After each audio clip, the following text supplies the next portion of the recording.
The Adult Ballet Studio is a podcast featuring conversations with the empowering voices of the adult ballet community, a world where passion has no limits and dreams can take flight. My name's Elizabeth Blossfield, and I'm an adult ballet dancer and your host. Welcome to the studio.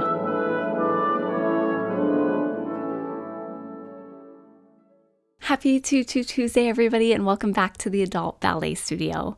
I'm so excited to introduce you to our guests today. Their story about discovering ballet is a story of passion, persistence, and self-discovery. And it started in the most unexpected place, a shopping center in Waikiki back in 1982. At just 15 years old, our guest, adult ballet dancer Rob MacCaul, stumbled upon a ballet studio and was mesmerized by the movement, grace, and beauty of the dancers inside. That moment sparked a lifelong passion for ballet, which would take them from dance classes in Pasadena to Seattle, and eventually the mountains of north central Washington, where they live now. I love Rob's story because it's about so much more than dance. It's about identity, courage, and embracing authenticity.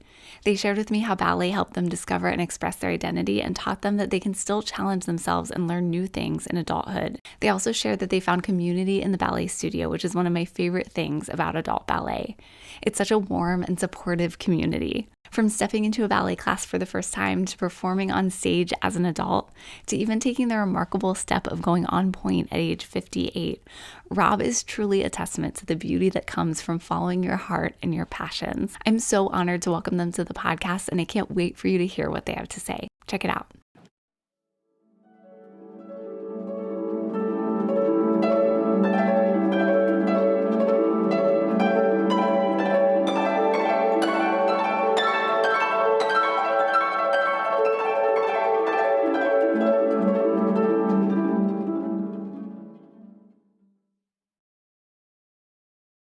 I kind of just wanted to start at the beginning, if that's okay, because I know that you had this moment, as a teenager in Waikiki, watching a dance class that really captured you. So could you talk about what you felt in that moment and why it was so memorable to you?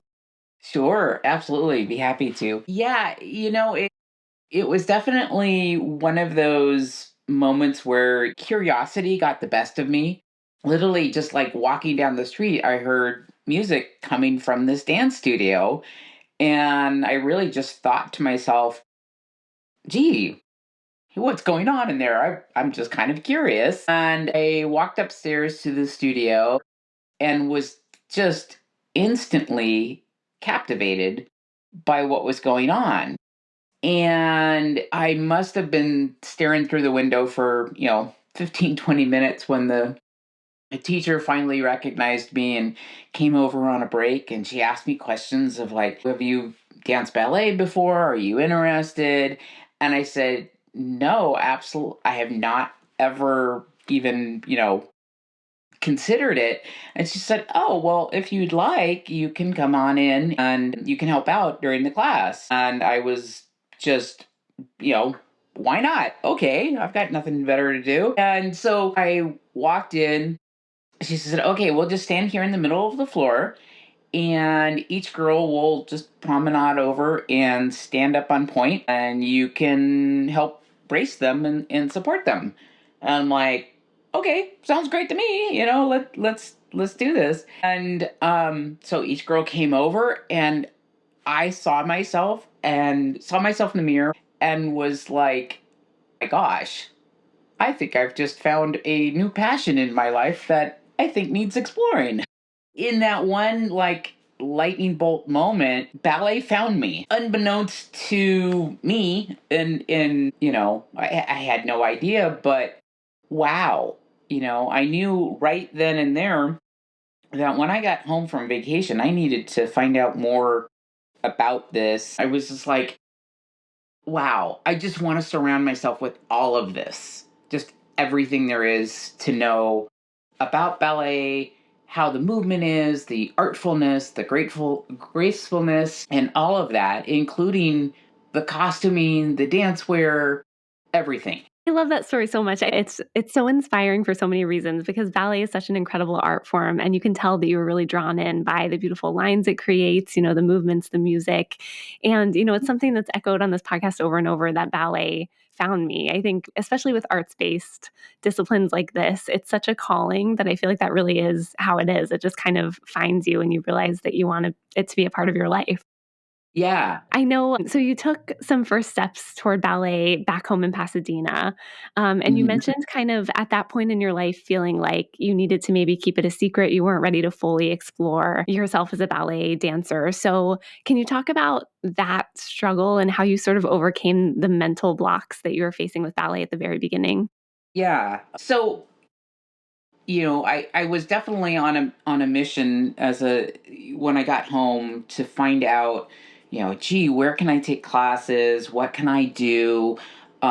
What's required? Am I starting too late? I just had all those questions, but I really kind of just wanted to start and figure it out. And I also just was like, okay, I need to figure out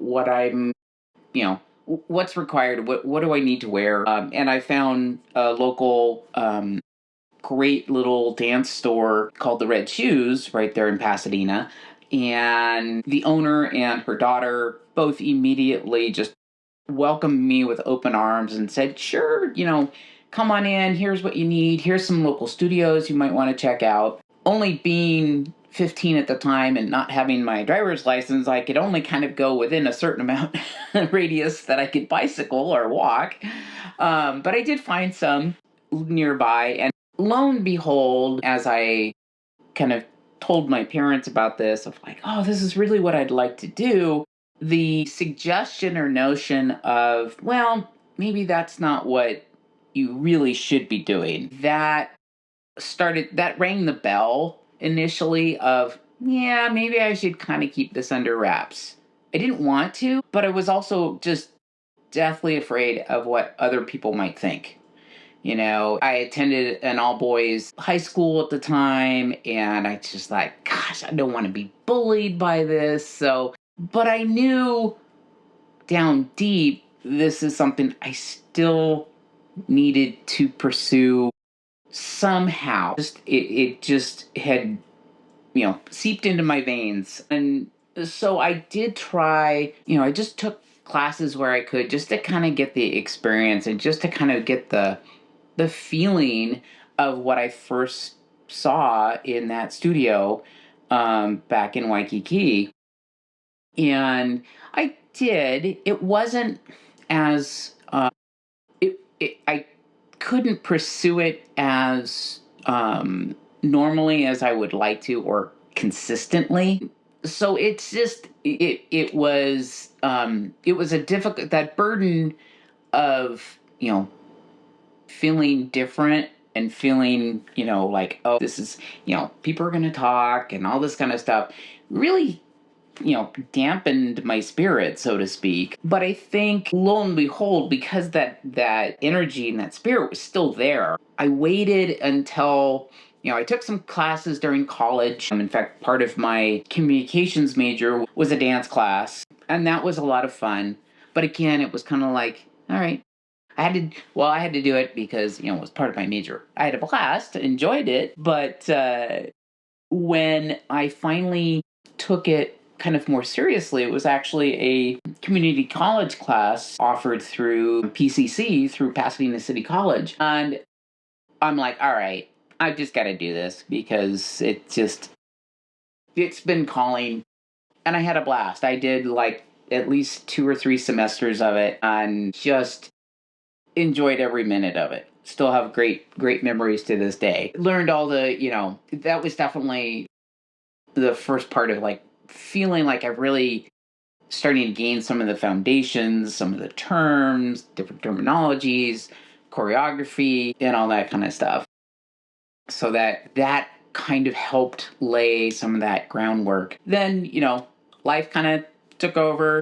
I ended up moving up to the Seattle area. Then in about 2004, when I was facing a divorce, I was kind of like, all right, Rob, what is it to get yourself back out there to be social. What is it that you would like to do? And the first word that came in my mouth was ballet. I was like, oh, yeah.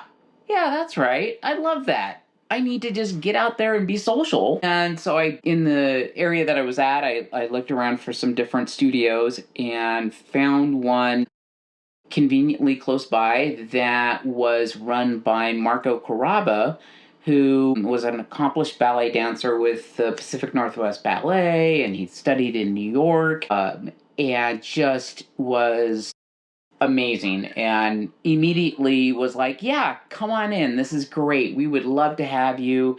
We've got an adult class. We did a couple of private lessons just to kind of see where I was at. And then we just kind of went from there, and we just had this fun group of adults that all just were there for the same reason. We just all felt the need to dance, and we all loved ballet in all of its forms. And it was the one place where I just felt that instant camaraderie among like-minded people. And I just thought that was just like, okay, this is great. I'm reestablishing myself, finding my purpose again, and just, moving forward. Thank you so much for sharing that, because I think that's an incredible story. And I love the way that you were looking for a place to belong within ballet. And then you found it in the adult ballet community, which was my experience as well. There's so much, as you said, camaraderie, just being among like minded people and doing it for the passion of it, first and Mhm. foremost. And you, as you mentioned, you're based in Seattle now, and you're doing two things, which I love. You mentioned that you've been performing as an adult in recitals, which there aren't that many opportunities for adults. I'm excited to talk about that. And then also in a few minutes, I want to talk about your journey to Pointe, because you're dancing on Pointe as well. Before we get to that, I was wondering if you could just talk about what it was like to step on stage at that time in your life and start doing these recitals, what you're gaining from it, and what you would say to other adults who are maybe a little bit nervous about taking that leap of performing. Yeah, and I'm glad you brought that up, because you know, that was something I had always thought about. I'm like, gee, could I take this and could I actually perform on stage? And when our teacher and the studio were planning for a spring recital, they're like, hey, adults, would you love to do a piece? And we all just like leapt. We were all like, yes, absolutely. We would absolutely love to do a piece.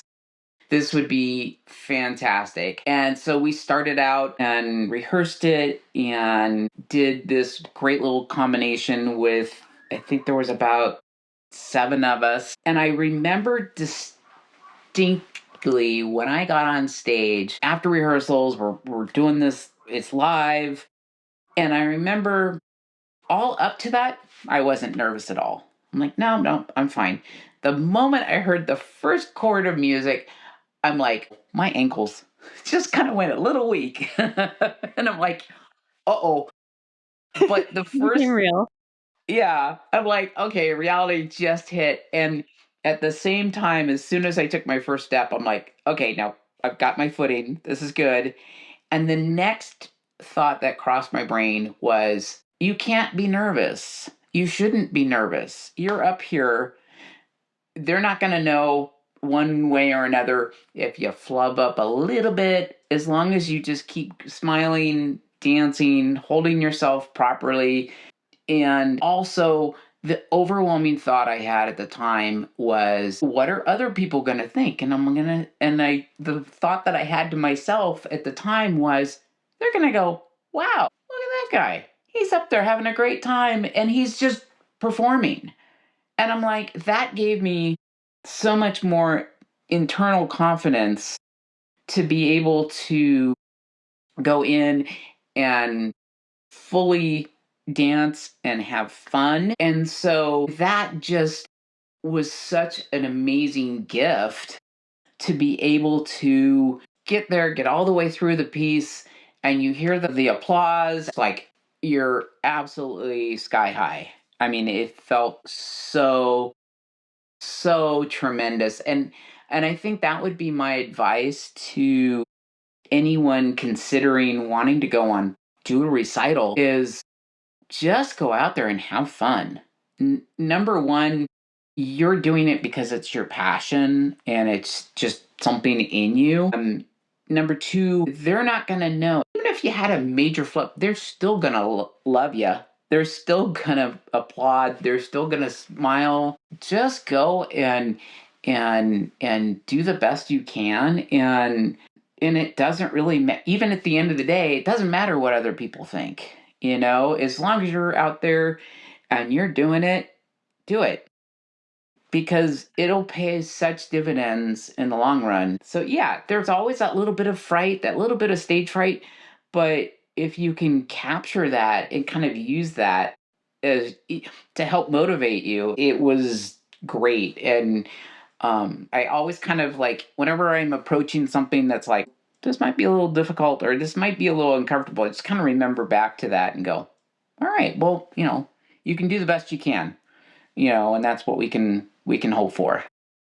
And I think that's great advice because you're right. The audience doesn't notice half the stuff that we notice in our own heads when we're on stage. But also, I relate to that so much because it's that spike in anxiety right at the very beginning, as the curtain goes up or the lights go up or whatever it is. But as soon as you start getting into something that you love and doing it, that all just melts away. And I find that's true with performing. It's true for me with this podcast. I get nervous about these discussions and then we get into talking about what we love. And that goes away. So I think, yeah, that's great advice. Just kind of take the plunge, do it for yourself, and it'll pay Yeah. off.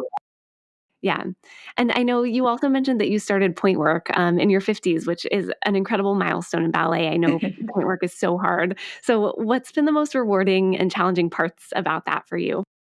Oh my gosh. Well, one just the mere thought of point was just like, oh my gosh, if I could ever do this, this would just be so cool because I love the the gracefulness or as it appears, it's so graceful.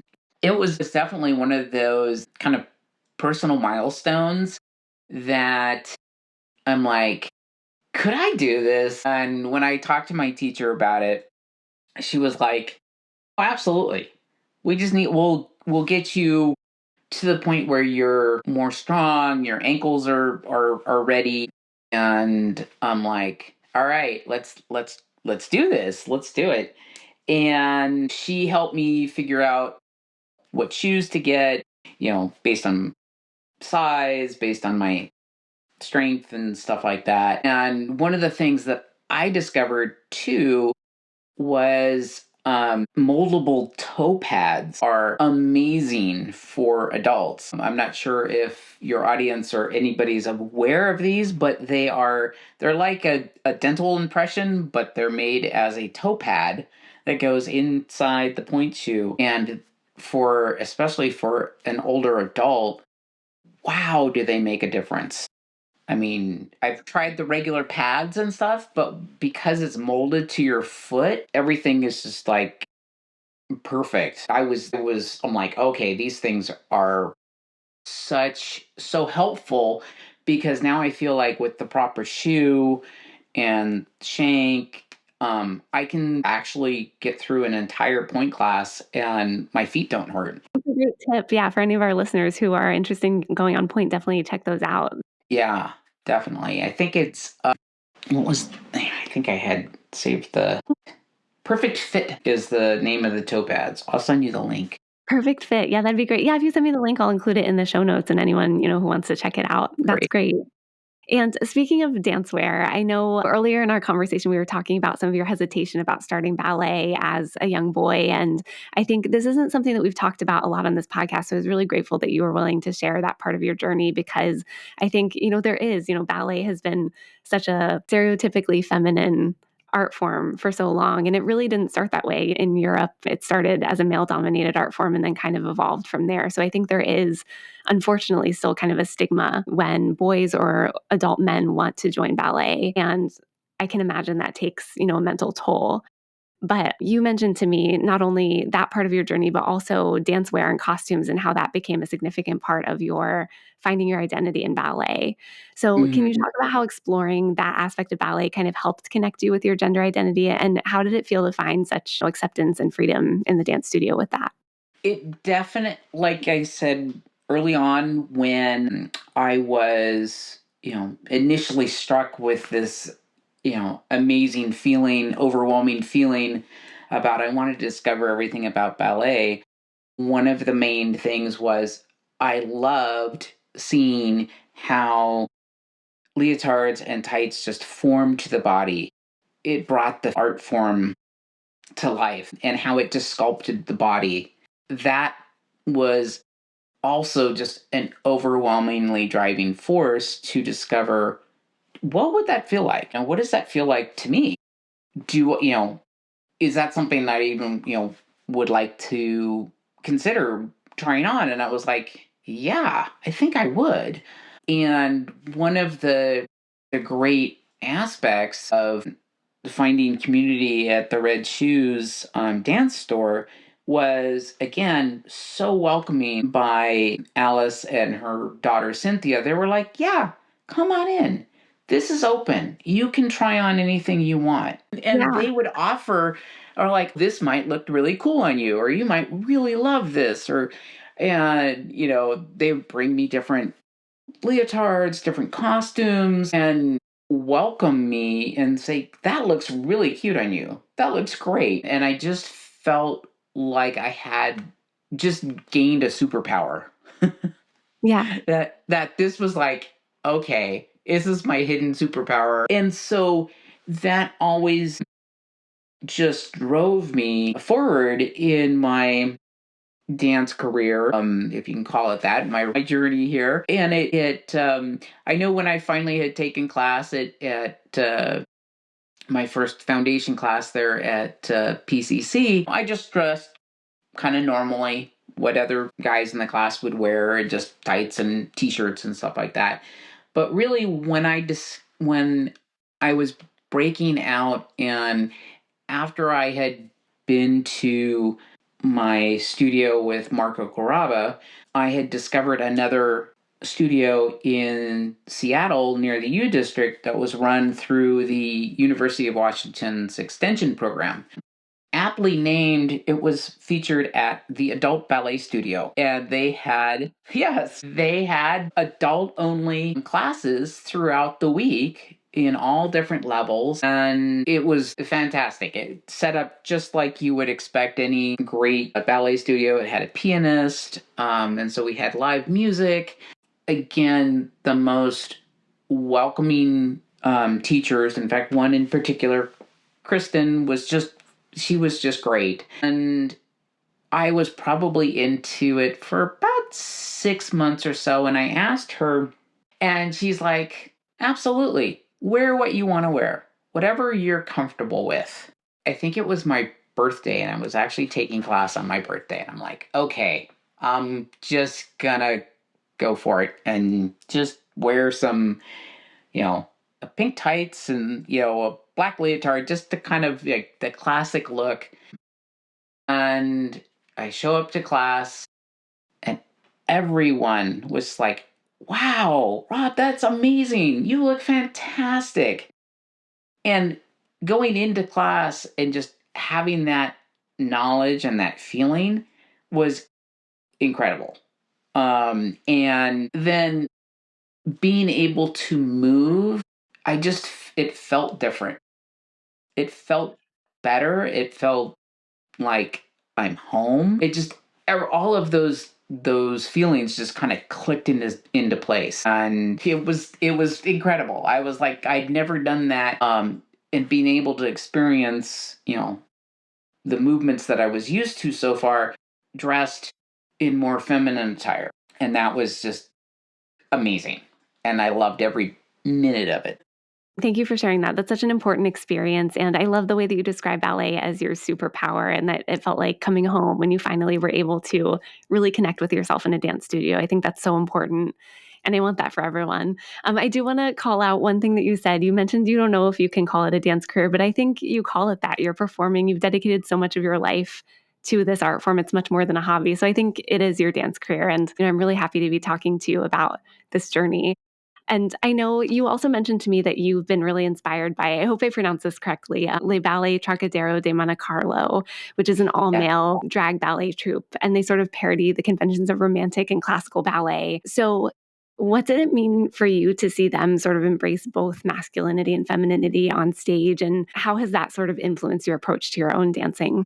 Well, number one, when I very first saw them, they just blew me away by their athleticism, their grace, their fluidity, and their just comedic timing and talent was just, I'm such I love comedy and I love how they blended, somebody asked me, I said, well, what do how can you describe it? And I said, I said it's hard to describe because you forget that you're actually watching male dancers on stage Yeah. because you're just captivated by their presence and by their artistry and their you just all of a sudden you're watching them and you're like, oh, I'm just watching a ballerina, or I mean, gender just dropped away, which was just awesome. I highly encourage anyone just to go out there and just enjoy their show. And I love how they break through the stereotypical stuff and break conventions and make asides to the audience, but also how incredible they are as dancers and athletes with such strength and ability. And it just really it inspired me that, wow, okay, there is potential for people that are like me, that just kind of are like gender neutral and just want to, just explore everything there is out there, and to see this troupe out there just nailing it. It was just, yeah, it just blew me away. Had I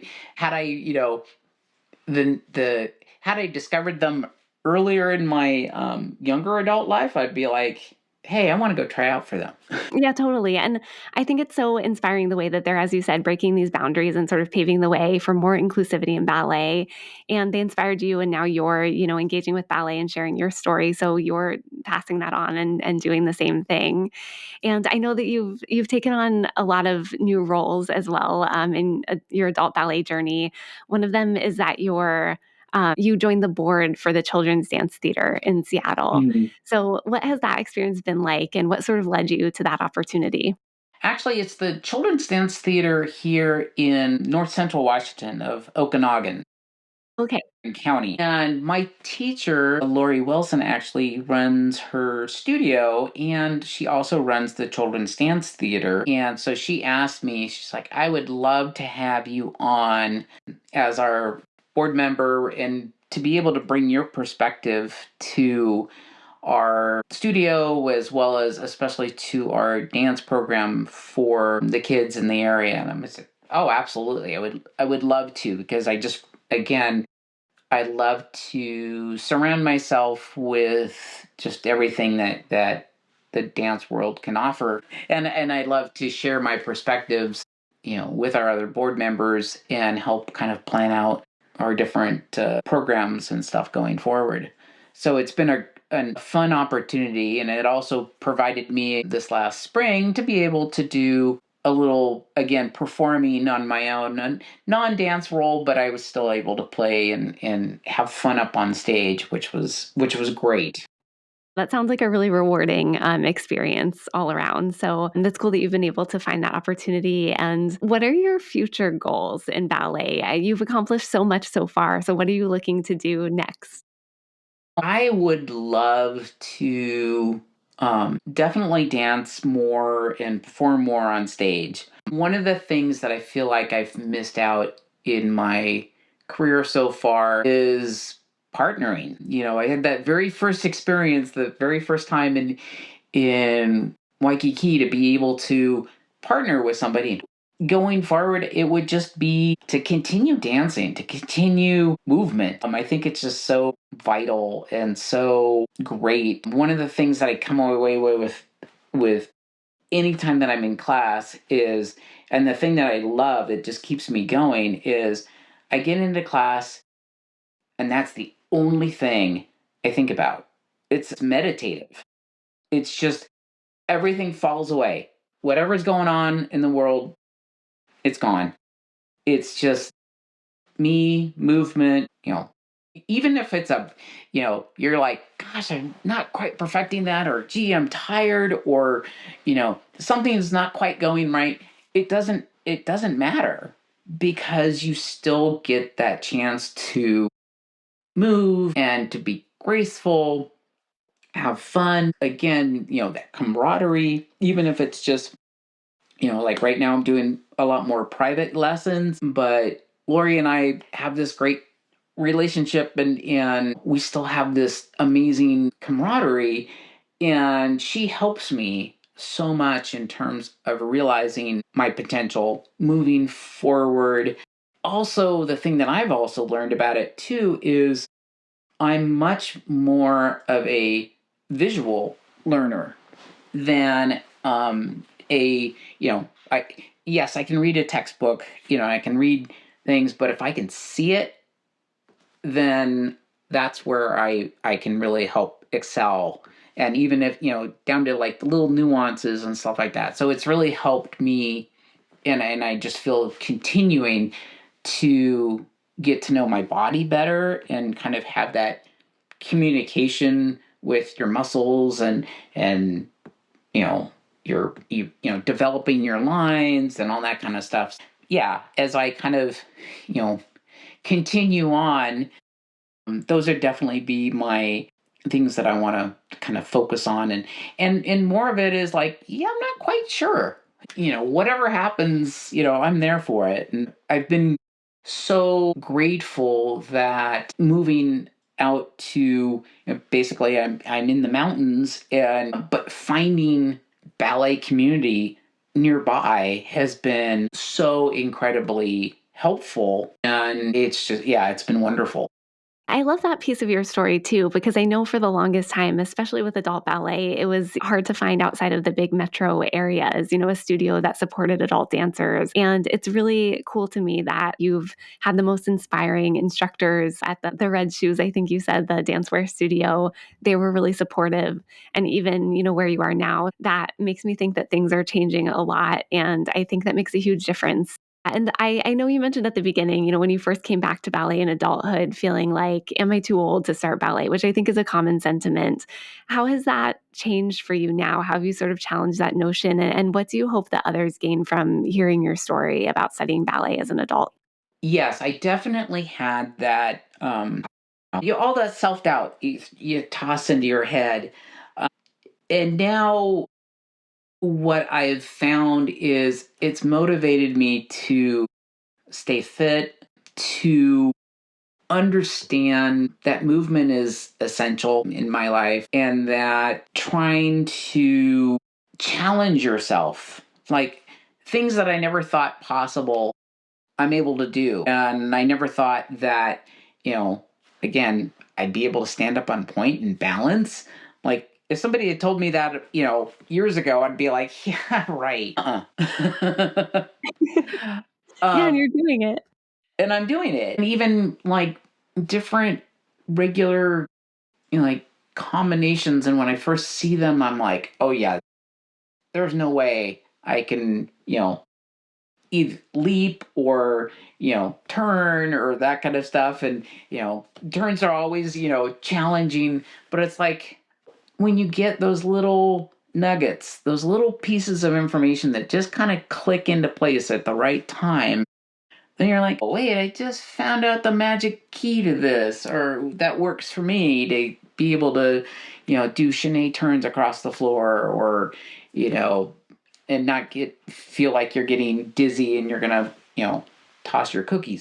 I feel that way too, especially about turns. They're so finicky. One day you can have a great turn day, the next day you're falling out of every turn. But what I've learned from that is, even on bad turning days, it's okay to make mistakes and to feel like you're failing because you're always learning something that you're going to take with you and then it's going to make your dancing better. So I think, it's important to kind of let go and just let whatever happens in class happen and then learn from it and move forward. But thank you so much for sharing so much. I think our audience is going to feel really inspired. And we've spoken about some things that we haven't had a chance to unpack yet on this podcast. So I'm really happy to be talking about them with you. And we have one last section, the Petit Allegro section. It's just quick, fun questions if you're okay with doing that. You bet.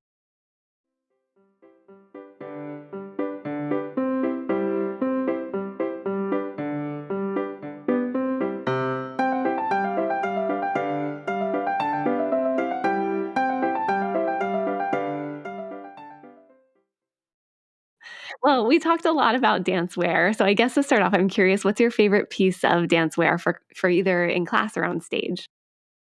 I would definitely say my favorite piece would be definitely a leotard.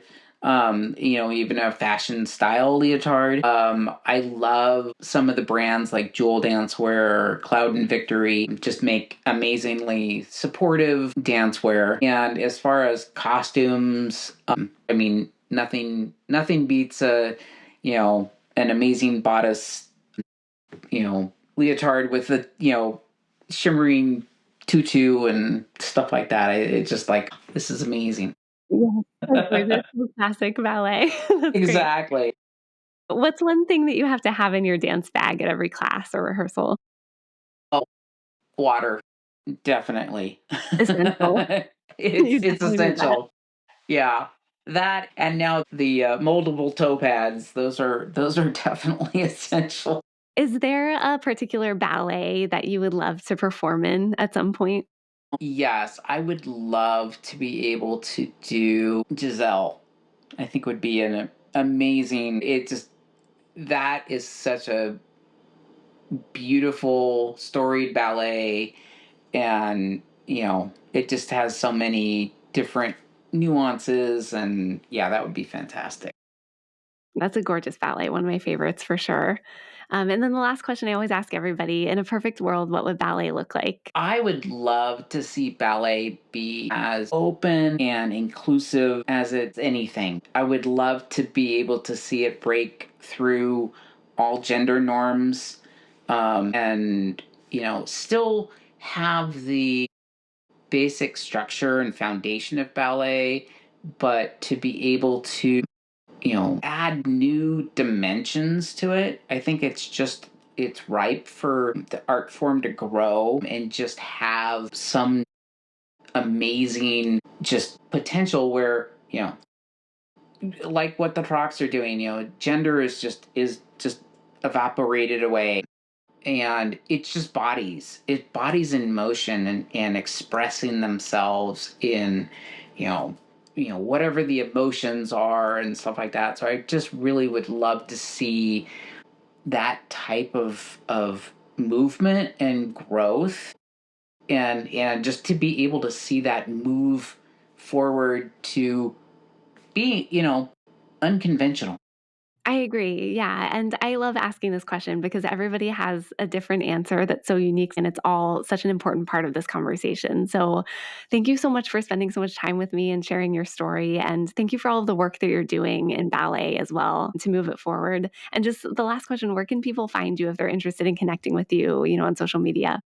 Yeah, I'm on Instagram, not as much on other social media platforms at the moment, but you can find me under my first name, last name, or first initial last name on Instagram.